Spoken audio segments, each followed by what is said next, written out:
सर्वांना, सुरेखा किचन मध्ये आपलं स्वागत आहे। आज आपण पाहणार आहोत होममेड न्यूट्रेला। त्यासाठी 1 वाटी बदाम आहे। आता याला भाजून घ्यायचंय। याला 4 ते 5 मिनिट असंच भाजून घ्यायचंय। ह्याला मंद आचेवर भाजून घ्यायचं। तुम्ही बदामाऐवजी हेझलनट वापरू शकता। हे भाजलेलं आता बंद करून घेऊया गॅस। आता याला आता याला बारीक करून घ्यायचंय। 1 चमचा लोणी घातलेलं, याला थोडंसं गरम करून घेतलेलं आहे। तुम्ही गरम तूपही घालू शकता। आता याला परत ग्राइंड करून घ्यायचंय। आता यात अर्धा वाटी साखर घालायचंय। याच्यात 2 चमचे कोको पावडर घालून घ्यायचंय। आता याला परत ग्राइंड करून घ्यायचंय। हे मिक्स झालं, ह्याच्यात लागेल तसं दूध घालून घ्यायचं जोपर्यंत ह्याचं चॉकलेटी पेस्ट नाही बनत।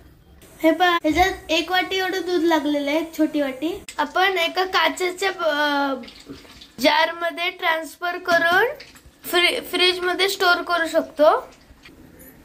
हा झाला आपला न्यूट्रेला तयार। आता याला आम्ही फ्रीज मध्ये स्टोर करणार आहोत।